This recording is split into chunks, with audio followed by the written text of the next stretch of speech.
This is the PICadillo version of the keyer. I'm just barely getting started with it. I've just done a reset just to start it from scratch. The little E in the lower left hand corner and the G:30 up top are currently just a startup artifact.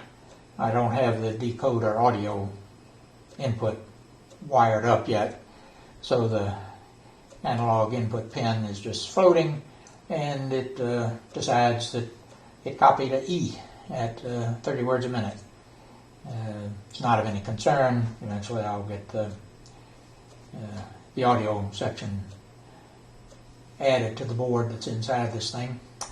The colors also are not at all realistic. What you see in the video is the top part is, the bar at the top with the speeds and timer and decode speed are pretty much what it looks like in real life, but the lower window colors don't come through well at all. I'm currently using a light orange background with green characters, and you can see the buffer count running for this canned message.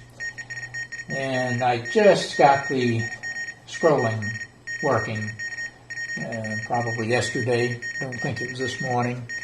And I still have some fine tuning to do of it, because with the graphics displayed, it's a lot harder than with the simple 4x20 LCD display to deal with. That last line that just scrolled up where you see keying and QSKP, after the P you'll see some little glitches of pixels that are the beginning of the letter E, and when it needed to roll over to the next line, I have not yet done the fine detail work which will prevent those little artifacts from showing up, but I'm pretty sure I understand where they're coming from and will be able to take care of them. I also have not worked on the colors for the different sources of text being displayed. This text is from the keyboard,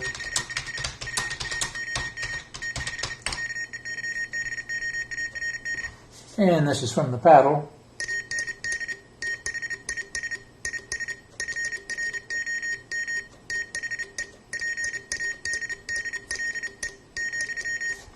And you can see a few more little pixel glitches at the end of the 3 lines above the bottom line.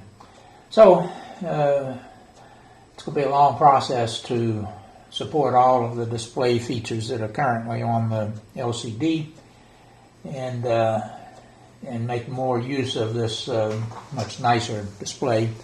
But I've at least gotten some of the more difficult things taken care of, so that the relatively long times it takes to do certain procedures on the TFT graphics display don't disturb the timing of the CW from the keyboard or the paddle. I think I've got all of that working, but I just wanted to go ahead and do a preliminary demo here.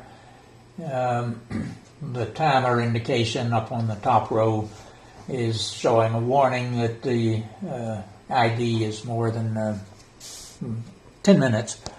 I purposefully, when I initialized the program, I started at 8 minutes, so if I want to do some testing of the ID detection, I don't have to wait so long. But if I send my call either from the keyboard or the paddle,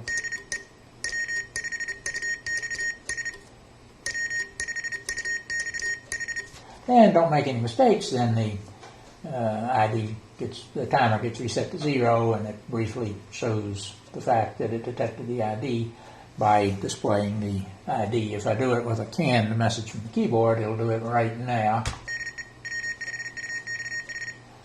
So all the usual things are pretty much working, but I currently have the LCD working in parallel with it. I'll show that in a moment.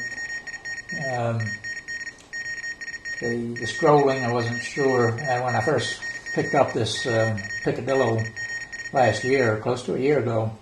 I had the intention of migrating the old AVR keyer project to it, But I ended up first migrating it to the ChipKit Uno32 as well as the Max32, and that was much easier than dealing with the PICadillo. The LCD is sitting out here. I'll just pull back. I've got the focus fixed right now. I guess I better set it for autofocus because I was going to show the back side of things. Let me get it. Okay, so now it's autofocus. And so you can see that the LCD is just dangling off at the side here. And so all of the current features, as I start working on them, I will migrate them so that they also display on the TFT graphics display. This is the back view. You can't see the PICadillo. Never sure of whether to pronounce the L's or not. The PICadillo came from Australia. And let me see if I can find... no, the other one's already mounted in something else, so I can't even show the board itself. But the board is on the back side of this perf board. It plugs into it so that the display is on the front. And I've got this temporary back panel over here that allows me to hook up the power paddle, keyboard, the piezo. Before too long, I hopefully will add the Hypermite. Let me see, where does the Hypermite plug in? The Hypermite plugs in over here on this side. You can make out some connectors up there and hiding behind this cable. So the Hypermite plugs in on the right side in this view, and the audio input limiter, buffer limiter for the received audio for the decoder, that goes over here on the left. It plugs in on a little plug-in board above the regulator. So still got wiring to do for all the audio stuff, but and chassis work. I mean, the drilling of all the holes for the pots and switches and the speaker, because I'll be putting an internal speaker in this one like the older keyers all had, the ones with internal speakers.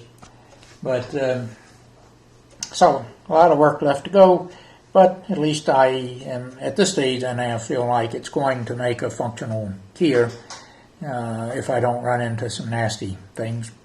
I'll need to do a lot of work, for instance, on the LCD if I want to display the current compensation and adjust it.